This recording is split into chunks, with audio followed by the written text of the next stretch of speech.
ನಮಸ್ತೆ ಎಲ್ರಿಗೂ. Hi my dear student. See, last ಕ್ಲಾಸಲ್ಲಿ ನಾವು correct method of placing the scale with broken hand ಇದನ್ನು ಡಿಸ್ಕಸ್ ಮಾಡಿದ್ವಿ. See next, do you know how do visually challenged students measure lengths? ನಾವೇನೋ ಕಣ್ಣಲ್ಲೆಲ್ಲ ನೋಡಿ ಸರಿಯಾಗಿ ಹೇಗೆ ಸ್ಕೇಲ್ ಅಳತೆ ಪಟ್ಟಿಯನ್ನು ಇಟ್ಕೊಳ್ಬೇಕು, ಹೇಗೆ ಮೆಷರ್ ಮಾಡಬೇಕು ಅಂತ ನಮಗೆ ಗೊತ್ತಾಗುತ್ತೆ. ಆದರೆ ಪಾಪ ಕಣ್ಣು ಕಾಣಲ್ವಲ್ಲ, ದೃಷ್ಟಿ ಇರಲ್ವಲ್ಲ, ವಿಷುವಲಿ ಚಾಲೆಂಜೆಡ್ ದೃಷ್ಟಿಚೇತನರು ಅಂದರೆ ಅವರು ಕಣ್ಣಿಗೆ ಕಾಣಿಸ್ದೇ ಇರ್ತಕ್ಕಂಥ ಕುರುಡರು ಅಥವಾ ದೃಷ್ಟಿ ಇಲ್ಲದೆ ಇರ್ತಕ್ಕಂಥ ವಿದ್ಯಾರ್ಥಿಗಳು ಉದ್ದವನ್ನು ಹೇಗೆ ಅಳತೆ ಮಾಡ್ತಾರೆ ಅಂತ ಕೇಳ್ತಿದ್ದಾರೆ. ಹೇಗೆ? They use scales with raised markings that can be felt by touching them. ನೀವು ನೋಡಿರ್ಬೋದು, ಅವ್ರಿಗೆ ಅಂತಲೇ ಒಂದು ವಿದ್ಯೆ ಇದೆ, ಬ್ರೈಲ್ ಲಿಪಿ ಅಂತ ಕರೀತಾರೆ. ಕೈಯಲ್ಲಿ ಟಚ್ ಮಾಡಿಕೊಂಡು ಅದರ ಟಚ್ ಮೂಲಕನೇ, ಅದರಲ್ಲಿ ಉಬ್ಬು ತಗ್ಗುಗಳಿರುತ್ತೆ, ಅದರ ಅವ್ರದೇ ಆದ ಒಂದು letters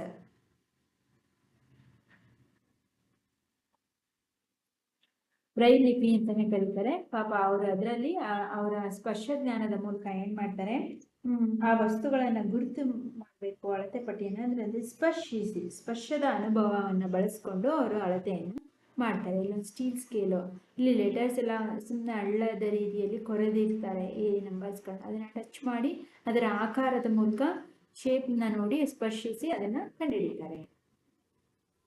C next, activity 5.1 letters measures. ಹಾಗಾದರೆ ನಾವೀಗ ಅಳತೆಯನ್ನು ಮಾಡೋಣ. Select some objects around you such as comb, a pen, a pencil and an eraser to measure their lengths.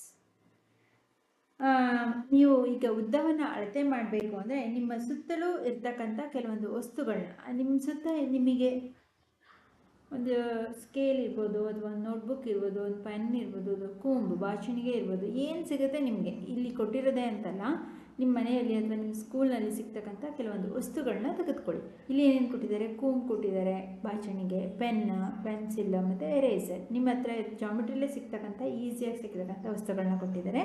ಅದನ್ನೇ ಮೆಷರ್ ಮಾಡೋದಕ್ಕೆ ಕೇಳ್ತಿದ್ದಾರೆ. ಸ್ಕೇಲು ಇರುತ್ತೆ ನಿಮ್ಮ ಹತ್ರ. Measure the lengths 1 by 1 using a meter scale and note down the measurements in table 5.4. ಈಗ ನೀವು ತೆಗೆದುಕೊಂಡಿರ್ತಕ್ಕಂತಹ ವಸ್ತುಗಳಲ್ಲಿ ಏನಾದರೂ ಆಗಿರಲಿ, ನೀವೇನು ತೆಗೆದುಕೊಂಡಿರ್ತಾರೋ ಆ ವಸ್ತುಗಳನ್ನ ಅಳತೆ ಮಾಡಿ ಈ ಒಂದು ಬಾಕ್ಸ್ನಲ್ಲಿ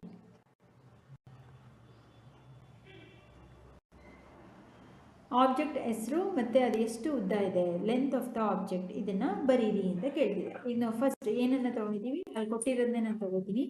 ಕೂಂಬು ತೊಗೋತಿದ್ದೀನಿ, ಅದರ ಉದ್ದ ಎಷ್ಟು? 12 ಸೆಂಟಿಮೀಟರ್. ಒಂದು ಕೂಂಬ್ನ ಉದ್ದ 12 ಸೆಂಟಿಮೀಟರ್ ಇದೆ. ನಿಮಗೆ ಚಿಕ್ಕದಿದ್ರೆ ಚಿಕ್ಕದು, ಅದನ್ನು ಅಳತೆ ಮಾಡಿ ಬರೀರಿ.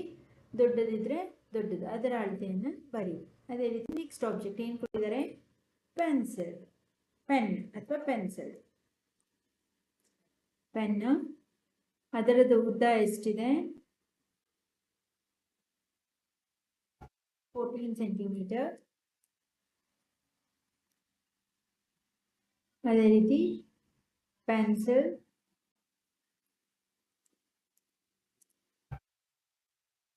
ಪೆನ್ಸಿಲ್ನ ಉದ್ದ ಎಷ್ಟಿದೆ?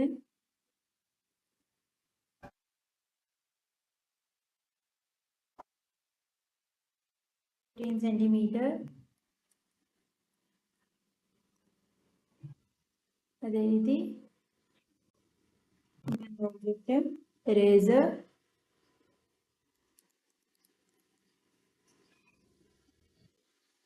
ಎಷ್ಟಿದೆ? ಎರೇಸರ್ ಚಿಕ್ಕದು ಎಷ್ಟಿರುತ್ತೆ? 5 ಸೆಂಟಿಮೀಟರ್. ಆಯ್ತಾ? ಈ ರೀತಿ ನಿಮಗೆ ಏನು ವಸ್ತುಗಳಿದೆ ತಗೊಂಡಿದ್ದೀರಾ ಅದನ್ನು ಮೆಷರ್ ಮಾಡಿ ಬರೀರಿ. ನೀವು ಬೇರೆ ಏನಾದರೂ ನೋಟ್ಬುಕ್ ಇರ್ಬೋದು, ಅಥವಾ ನಿಮ್ಮ ಮನೇಲಿ ಸಿಗ್ತಕ್ಕಂತಹ ಯಾವುದಾದ್ರೂ ಒಂದು ಟಾಯ್ಸ್ ಇರ್ಬೋದು, ಅಥವಾ ಒಂದು ಮಣೆ ಇರ್ಬೋದು, ಇದು ಅದದು, ಆ ರೀತಿ ಏನಿರುತ್ತೆ, ಅಥವಾ ನೀವು ಕೂತಿರ್ತಕ್ಕಂಥ ಡೆಸ್ಕ್ ಇರ್ಬೋದು, ಜಾಮೆಟ್ರಿ ಬಾಕ್ಸ್ ಇರ್ಬೋದು, ನಿಮ್ಮ ಬ್ಯಾಗ್ನ ಉದ್ದ ಇರ್ಬೋದು, ಈ ರೀತಿ ಯಾವ ಆಬ್ಜೆಕ್ಟ್ ಸಿಗುತ್ತೆ ನಿಮಗೆ ಆ ಥರ ನಾನು ಒಂದು ಹೋಮ್ವರ್ಕ್ ಕೊಡ್ತೀನಿ. ಇನ್ನು ಇಲ್ಲಿ ಕೊಟ್ಟಿರೋದಕ್ಕಿಂತ ಬೇರೆ 5 ಆಬ್ಜೆಕ್ಟ್ಸ್ ಅದರ length of the objects 5 extra ಅದನ್ನು ಹೋಮ್ವರ್ಕ್ ಆಗಿ ತಗೊಳ್ಳಿ. ಇದ್ರ ಜೊತೆಗೆ ಆ್ಯಡ್ ಮಾಡಿ ಇನ್ನು ಬೇರೆ 5 ಆಬ್ಜೆಕ್ಟ್ಸ್ದ ಲೆಂತನ್ನು ಮೆಷರ್ ಮಾಡಿ ನೋಟ್ ಮಾಡಿ. ಓಕೆನಾ? C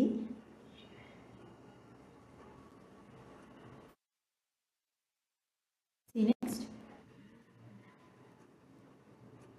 why are some length measuring devices made up of flexible materials?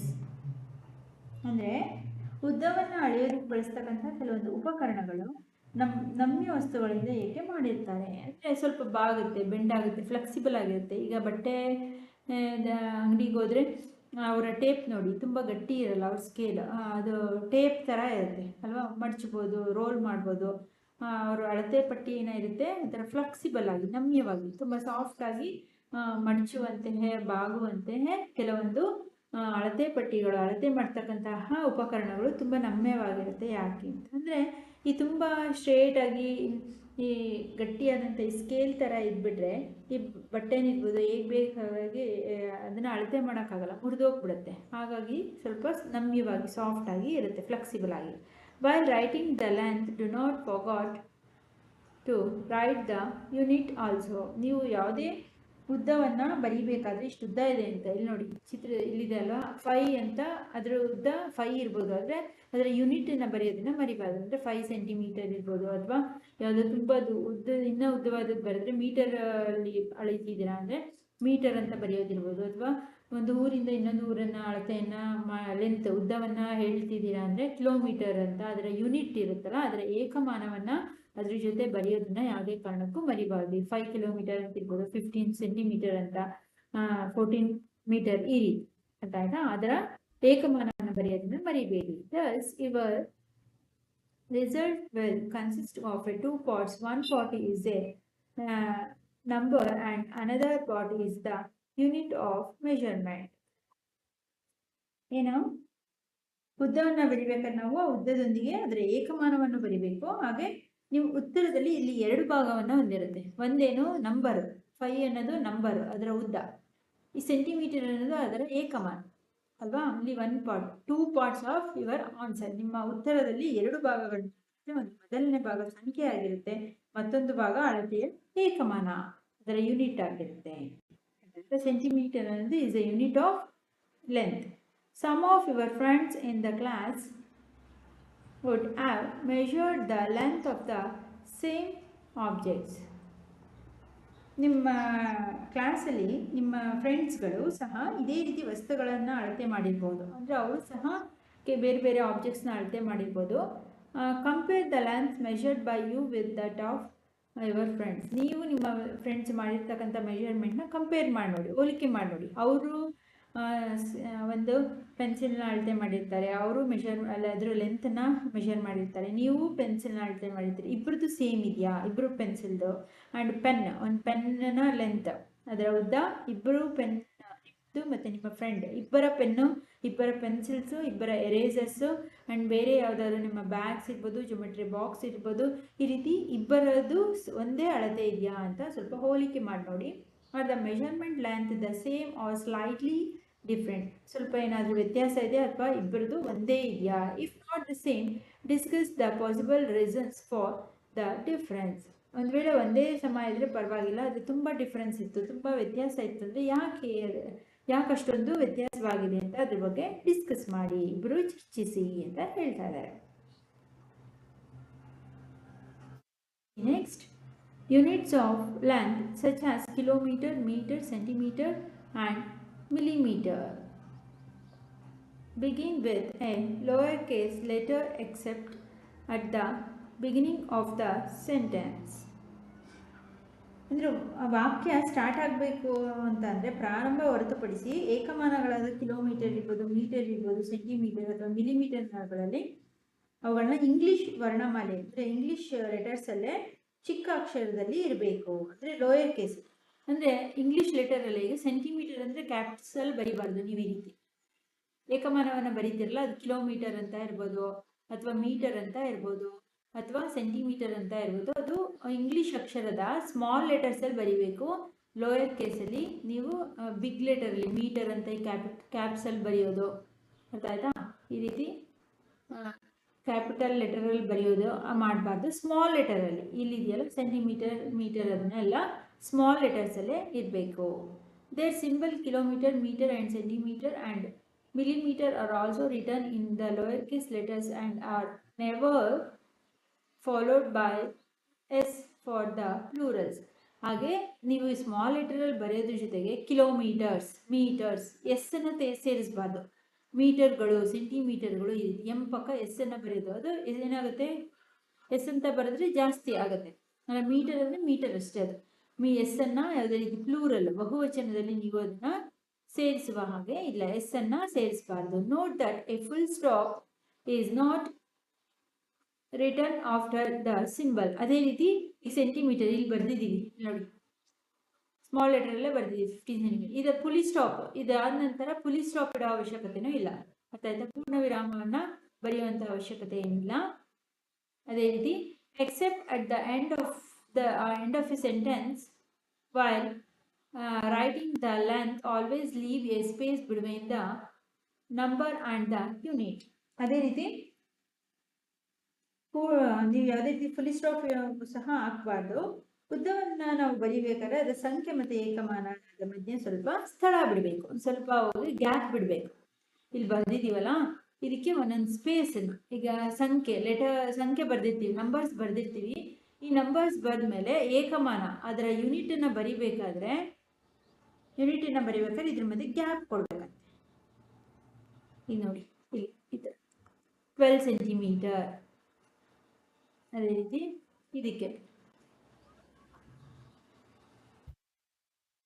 14 centimetre. ಈ ಥರ ಸ್ವಲ್ಪ ಗ್ಯಾಪ್ ಅನ್ನ ಕೊಡಬೇಕು ಅಂತ ಹೇಳ್ತಾರೆ. 15 ಸೆಂಟಿಮೀಟರ್ ಇದೆ, ಸ್ವಲ್ಪ ಅದಕ್ಕೆ ಸ್ಥಳ ಕೊಟ್ಟು ಅದನ್ನು ಬರೀರಿ ಅಂತ ಕೇಳ್ಕೊಳ್ತಿದ್ದಾರೆ. ಇದಿಷ್ಟು ಇವುಗಳನ್ನು ಉಪಯೋಗಿಸ್ಬೇಕಾದ್ರೆ ನಾವು ಅನುಸರಿಸಬೇಕಾದಂತಹ ಕೆಲವೊಂದು ರೂಲ್ಸ್ಗಳು. ಆಯ್ತಾ? ಅಂದರೆ ಈ ಮೀಟರು, ಸೆಂಟಿಮೀಟರ್ ಇವುಗಳನ್ನು ಸ್ಮಾಲ್ ಲೆಟರಲ್ಲೇ ಬರೀಬೇಕು. ಮತ್ತೆ ಅದು ಬರೆದ್ಮೇಲೆ ಯಾವುದೇ ರೀತಿ ಫುಲ್ ಸ್ಟಾಪ್ ಇಡಬಾರ್ದು. ಮತ್ತೆ ನಂಬರ್ಸ್ ಅದು ಏಕಮಾನ ಆ ಯೂನಿಟ್ಸ್ನ ಬರೆದ್ಮೇಲೆ ನಾವು ಅದು ಎರಡರ ಮಧ್ಯೆ ಸ್ವಲ್ಪ ಗ್ಯಾಪ್ ಅನ್ನ ಬೇಕು. ಇಷ್ಟು ಕೆಲವೊಂದು ನಿಯಮಗಳು. ಲೆಂತ್ ಅಳತೆ ಮಾಡಿದ್ಮೇಲೆ ಆಯ್ತಾ?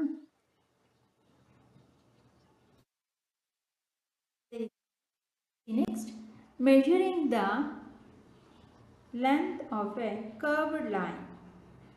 5.4 ನೋಡಿ. ಮೆಜರಿಂಗ್ ದ ಕರ್ವ್ಡ್ ಅಂದರೆ ವಕ್ರರೇಖೆಯಲ್ಲಿ ಹೇಗೆಗೋ ಡೊಂಕವಾಗಿರ್ತಕ್ಕಂತಹ ಒಂದು ವಸ್ತುವಿನ ಉದ್ದವನ್ನು ಅಳೆಯೋದು ಹೇಗೆ. ಸ್ಟ್ರೇಟ್ ಆಗಿದ್ರೆ ನೀಟಾಗಿ ಬೇಗ ಅಳೆದು ಬಿಡ್ತೀರಾ, ಅದನ್ನು ಅಳತೆ ಮಾಡ್ತೀರಾ, ಅದನ್ನು ಮೆಷರ್ ಮಾಡ್ತೀರಾ. ಆದರೆ ಹೇಗೆಗೋ ಡೊಂಕವಾಗಿದ್ರೆ ಅದರ ಉದ್ದವನ್ನು ಅಳೆಯೋದು ಹೇಗೆ ಅಂತ ಕೇಳ್ತಿದ್ದಾರೆ. Anish and his parents fixed electric string lights on the arches of the veranda of their house, as shown in figure 5.7 for celebration at home. ಚಿತ್ರದಲ್ಲಿ ಕೊಟ್ಟಿದ್ದಾರೆ ನೋಡಿ. ಅಂದರೆ house decorated with string lights. ಮನೆಯನ್ನು ವಿದ್ಯುತ್ ದೀಪಗಳ ಮಾಲೆಯಿಂದ ಅಲಂಕರಿಸಿರೋದು. ಅಂದರೆ ಅವ್ರ ಮನೆಯಲ್ಲಿ ಚಿತ್ರದಲ್ಲಿ ಕೊಟ್ಟಿದ್ದಾರೆ ನೋಡಿ, ವಿದ್ಯುತ್ ದೀಪಗಳಿಂದ. ಇಲ್ಲಿ ಒಂದು ಸ್ಟ್ರೇಟ್ ಲೈನ್ ಇದೆ, ಇಲ್ಲೇನಿದೆ ಈ ಥರ ಬಂದಿದೆ ಅಲ್ವಾ, ಈ ಥರ ಬಂದಿದೆ. ಅಂದರೆ ಅನೀಶಾ ಇಲ್ಲಿ ಚಿತ್ರದಲ್ಲಿ ಇರೋ ಥರ ಅನೀಶಾ ಮತ್ತು ಅವನ ಪೇರೆಂಟ್ಸ್ ಅಂದರೆ ಅವ್ರ ತಂದೆ ತಾಯಿಗಳು ಯಾವುದೋ ಒಂದು ಹಬ್ಬದ ಪ್ರಯುಕ್ತವಾಗಿಯೂ ವಿದ್ಯುತ್ ದೀಪಗಳ ಮಾಲೆಯನ್ನು ಅವ್ರ ಮನೆಯ ಪಡಸಾಲೆ ಅಂದರೆ ಹೊರಭಾಗದಲ್ಲಿ, ಮನೆಯ ಹೊರಾಂಗಣದಲ್ಲಿ, ಮನೆ ಮುಂದೆ ಕಮಾನ ರೀತಿಯಲ್ಲಿ ಅಳವಡಿಸಿದ್ದಾರೆ. ಚಿತ್ರದಲ್ಲಿ ನೋಡ್ತಿದ್ದೀರಾ.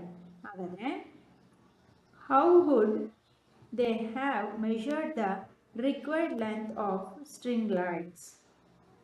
ಹಾಗಾದರೆ ಈ ರೀತಿ ಕಮಾನ್ ರೀತಿ ಅಳವಡಿಸಿದಾರಲ್ಲ, ಅವ್ರಿಗೆ ಎಷ್ಟು ವಿದ್ಯುತ್ ದೀಪಗಳ ಮಾಲೆಯ ಅಗತ್ಯ ಇದೆ, ಎಷ್ಟು ಉದ್ದದ್ದು ದೀಪದ ಮಾಲೆ ಅಗತ್ಯ ಅಂದರೆ ಲೈಟಿಂಗ್ಸ್ದು ಎಷ್ಟುದ್ದದ್ದು ಲೈಟ್ ಇರ್ತಕ್ಕಂತಹ ವೈರ್ ಅವ್ರಿಗೆ ಬೇಕಾಗಿದೆ. ಹೇಗೆ ನಮ್ಗೆ ಗೊತ್ತಾಗುತ್ತೆ, ಹೇಗೆ ಕಂಡುಹಿಡ್ಕೊಳ್ಳೋದು ಅವ್ರಿಗೆ ಎಷ್ಟುದ್ದದ್ದು ಬೇಕು ಅಂತ. In the case of a curved line, measurements can be made with the help of a flexible measuring tape or by using a thread as shown in figure 5.8. ನಾವೇನು ಈ ವಕ್ರವಾಗಿ ಅಂದರೆ ಡೊಂಕವಾಗಿ ಅಥವಾ ಸ್ವಲ್ಪ ವಕ್ರವಾಗಿರ್ತಕ್ಕಂತಹ ಈ ರೇಖೆಯ ಉದ್ದವನ್ನು ನಾವು ಅಳತೆ ಮಾಡಬೇಕು ಅಂದರೆ ನಮ್ಮ ಅಳತೆ ಪಟ್ಟಿ ಸ್ವಲ್ಪ ನಾವು ಹಿಂದೆ ಹೇಳಿದ್ವಿ ನೋಡಿ, ಕೆಲವೊಂದು ಅಳತೆ ಪಟ್ಟಿಗಳು ತುಂಬ ನಮ್ಯವಾಗಿರುತ್ತೆ, ಫ್ಲೆಕ್ಸಿಬಲ್ ಆಗಿರುತ್ತೆ, ತುಂಬ ಗಡಿಸಾಗಿ ಒರಟಾಗಿ ಗಟ್ಟಿಯಾಗಿರಲ್ಲ. ಕೆಲವೊಂದು ನಮ್ಯವಾಗಿರುತ್ತೆ, ತುಂಬ ಸಾಫ್ಟ್ ಆಗಿರುತ್ತೆ, ಮಡಚುವಂತಹ ಫ್ಲೆಕ್ಸಿಬಲ್ ಆಗಿ ಬಾಗುವಂತಹ ಕೆಲವೊಂದು ಸ್ಕೇಲ್ಸ್ ಅಂದರೆ ಅಳತೆ ಪಟ್ಟಿಗಳು, ಮೆಜರಿಂಗ್ ಟೇಪ್ಸ್ ಇರುತ್ತೆ ಅಂತ. ಇಂತಹ ವಕ್ರವಾದ ಅಂದರೆ ಈ ರೀತಿ ಕೆಲವೊಂದು ಕರ್ವ್ಡ್ ಲೈನ್ಸ್ನ, ಈ ಕರ್ವ್ಡ್ ಲೈನ್ಸ್ನ ನಾವು ಅಳತೆ ಮಾಡಬೇಕು ಅಂತ ಅಂದರೆ measurement can be made with the help of flexible measuring. ಈ ನಮ್ಯವಾದಂಥ ಕೆಲವೊಂದು ಅಳತೆ ಪಟ್ಟಿಗಳು, ಮೆಜರಿಂಗ್ ಟೇಪು ತುಂಬ ಉಪಯೋಗಕ್ಕೆ ಬರುತ್ತೆ. Or by using a thread ಅಥವಾ ಒಂದು ದಾರವನ್ನು ಉಪಯೋಗಿಸ್ಕೊಂಡು ಈಗಲೂ ಅಳಿತಾರೆ ಅಲ್ವಾ. ಒಂದು ದಾರ ತಗೊಂಡು ಒಂದು ಮಂಚ ಅಥವಾ ಒಂದು ಟೇಬಲ್ನ ಉದ್ದ ಇರ್ಬೋದು ಅಥವಾ ಒಂದು ಬೆಡ್ನ ಉದ್ದ ಇರ್ಬೋದು, ದಾರದ ಮೂಲಕನೇ ಕೆಲವೊಂದು ಮನೆಗಳಲ್ಲಿ ಈಗಲೂ ಅಳತೆ ಮಾಡ್ತಾರೆ. ಬಾಗ್ಲು ಒಳಗಿಂದ ಎಷ್ಟು ಅಗಲ ಇದೆ, ಅದು ಒಳಕ್ಕೆ ನೀವು ಯಾವ್ದಾದ್ರು ಫರ್ನಿಚರ್ಸ್ನ ಒಳಗೆ ತರಬೇಕು ಅಂದರೆ ಆ ಫರ್ನಿಚರ್ಸ್ನ ಅಡ್ಡ ಅಳತೆಯನ್ನು ದಾರದಲ್ಲಿ ಅಳತೆ ಮಾಡಿ ಬಾಗ್ಲೊಳಗೆ ಹೋಗುತ್ತೋ ಇಲ್ಲ ಅಂತ ಕೆಲವೊಂದ್ಸಲ ಮೆಜರ್ ಮಾಡೋದನ್ನ ನಿಮ್ಮ ಮನೆಗಳಲ್ಲಿ ನೋಡಿರ್ತೀರ. ಯಾವ್ದಾದ್ರು ಫರ್ನಿಚರ್ಸ್ನ ಮನೆ ಒಳಗೆ ತರೋದಕ್ಕೂ ಮುಂಚೆ ಆ ರೀತಿ ಒಳಗೆ ಹೋಗುತ್ತೋ ಇಲ್ವೋ, ಇಲ್ಲ ಅಂದರೆ ಸ್ವಲ್ಪ ಗೋಡೆ ಎಲ್ಲ ಡ್ಯಾಮೇಜ್ ಆಗುತ್ತೆ, ವಾಲ್ಸ್ ಅಥವಾ ಅದ್ರ ಎಡ್ಜಸ್ ಎಲ್ಲ. ಅಲ್ಲಿ ನಿಮ್ಮ ಟೇಪ್ ಇಲ್ಲ ಅಂದರೆ ಥ್ರೆಡ್ಡನ್ನು ಸಹ ಏನು ಮಾಡ್ಬೋದು, ಅದಕ್ಕೆ ಅಳತೆ ಪಟ್ಟಿ ಫ್ಲೆಕ್ಸಿಬಲ್ ಆಗಿರ್ತಕ್ಕಂತಹ ಅಳತೆ ಪಟ್ಟಿ ಇಲ್ಲ ಅಂತ ಅಂದರೆ ದಾರದಿಂದ ಮೂಲಕ ಚಿತ್ರದಲ್ಲಿ ತೋರಿಸಿರೋ ಥರ ಅಳಿಬೋದು. ಇಲ್ಲಿ ಅಳಿತಿದ್ದಾರೆ, ವಕ್ರವಾಗಿದೆ, ದಾರವನ್ನು ಅದ್ರ ಮೇಲೆ ಅದೇ ಥರ ಇಟ್ಕೊಂಡು ಅದನ್ನು ಅಳತೆ ಮಾಡ್ತಿದ್ದಾರೆ. Measuring the length of a curved line ಅಂದರೆ ವಕ್ರವಾಗಿರ್ತಕ್ಕಂಥ ಅಂದರೆ ಡೊಂಕಾದ ಬಾಗಿದ ವಕ್ರವಾದಂತಹ ವಸ್ತುವಿನ ಉದ್ದವನ್ನು ಅಳೆಯುತ್ತಿರೋದು. ಆಯ್ತಾ?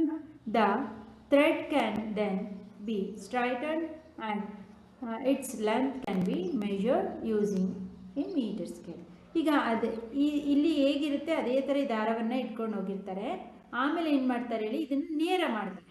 ಸ್ಕೇಲ್ನ ಮುಂದೆ ಇಟ್ಟು ಈ ವಕ್ರವಾಗಿರ್ತಕ್ಕಂಥ ದಾರವನ್ನು ತೆಗೆದುಕೊಂಡು ಅದರ ನೇರವಾಗಿ ಅಳತೆ ಮಾಡಿ ನಂತರ ದಾರವನ್ನು ನೇರಗೊಳಿಸಿ ಮೀಟರ್ ಅಳತೆ ಮೇಲ್ಪಟ್ಟಿಗೆ ಮೇಲಿಟ್ಟು ಅದೆಷ್ಟು ಉದ್ದ ಇದೆ ಅಂತೇಳಿ ಆಮೇಲೆ ಅದನ್ನು ಅಳಿಬೋದು, ತಿಳ್ಕೊಳ್ಬೋದು.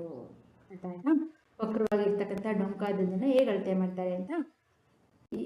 ಹೀಗೆ ನಾವು ಒಂದು ವಸ್ತುವಿನ ಉದ್ದವನ್ನು, ವಕ್ರವಾಗಿರ್ತಕ್ಕಂಥ ಉದ್ದವನ್ನು ಅಳೆಯೋದು. ಆಯ್ತಾ? ಓಕೆ ಮೈ ಡಿಯರ್ ಸ್ಟೂಡೆಂಟ್, ಇಷ್ಟರಲ್ಲಿ ನೆಕ್ಸ್ಟ್ ಕ್ಲಾಸಲ್ಲಿ ನಾವು 5.5ನ ಡಿಸ್ಕಸ್ ಮಾಡೋಣ. ಏನಾದ್ರು ಡೌಟ್ಸ್ ಇತ್ತು, ಅರ್ಥ ಆಗಿಲ್ಲ ಅಂದರೆ ಡಿಸ್ಕ್ರಿಪ್ಷನ್ ಕಮೆಂಟ್ ಮಾಡಿ. ಆ್ಯಂಡ್ ಆದಷ್ಟು ನಿಮ್ಮೆಲ್ಲ ಫ್ರೆಂಡ್ಸ್ಗಳಿಗೂ ಶೇರ್ ಮಾಡಿ. ಅವ್ರು ಕನ್ನಡ ಮೀಡಿಯಮಲ್ಲಿ, ಇಂಗ್ಲೀಷ್ ಮೀಡಿಯಮಲ್ಲಿ, ಬಿಕಾಸ್ ಅವರು ಸೈನ್ಸ್ನ ಒಂದ್ಸಲ ಕನ್ನಡದಲ್ಲಿ ಕೇಳಿದ್ರೆ ಅವ್ರಿಗೆ ಅರ್ಥ ಆಗುತ್ತೆ, ಸೈನ್ಸ್ ಟಫ್ ಒಂದ್ಸಲ ಅರ್ಥ ಆಗಿಬಿಟ್ರೆ science is not A tough subject. ಹಾಗಾಗಿ ನಾನು ಸಬ್ಸ್ಕ್ರೈಬ್ ಮಾಡ್ಕೊಳ್ಳಿ, ಬಿಕಾಸ್ ಸಬ್ಸ್ಕ್ರೈಬ್ ಮಾಡಿಕೊಂಡು ಸರ್ಚ್ ಮಾಡೋ ಅವಶ್ಯಕತೆ ಇಲ್ಲ. ನಾನು ಆಗ್ತಕ್ಕಂಥ ಡೈಲಿ ಕ್ಲಾಸಸ್ ನಿಮಗೆ ನೋಟಿಫಿಕೇಶನ್ ಬರುತ್ತೆ. ಆದಷ್ಟು ನಾನು ಕೊಡ್ತಕ್ಕಂಥ ಹೋಮ್ವರ್ಕ್ ಕ್ವಶನ್ಸ್ಗೆ ನೀವೇ ಆನ್ಸರ್ ಮಾಡೋಕ್ಕೆ ಟ್ರೈ ಮಾಡಿ. ಆ್ಯಂಡ್ ಪ್ಲೇ ಲಿಸ್ಟ್ ಚೆಕ್ ಮಾಡಿ, ಒಂದು ಲೆಸನ್ ಕಂಪ್ಲೀಟ್ ಎಕ್ಸ್ಪ್ಲನೇಷನ್ ನೋಟ್ಸ್ ಸಿಗುತ್ತೆ. ಓಕೆ ಮೈ ಡಿಯರ್ ಸ್ಟೂಡೆಂಟ್, ಇವತ್ತಿನ ಹೋಮ್ವರ್ಕ್ ಕ್ವಶನ್ಸ್ನ ತೊಗೊಳ್ಳಿ.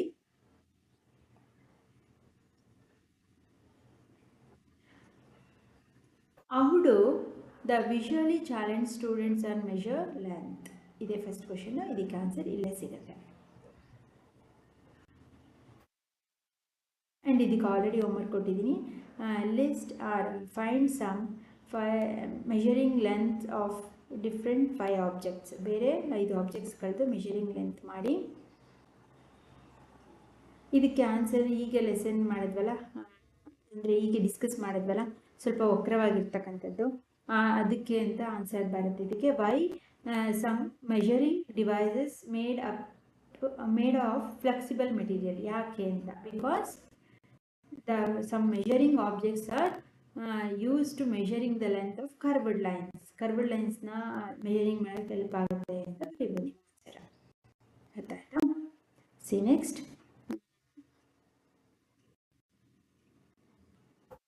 ಇದನ್ನು ಒಂದು ಮಾಡಿ ನೋಡಿ.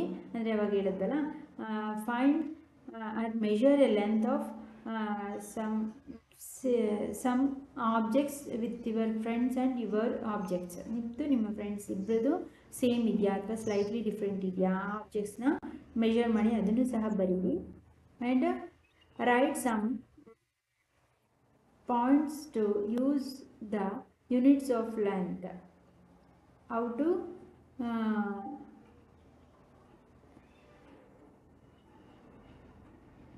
Use units of length in our writing.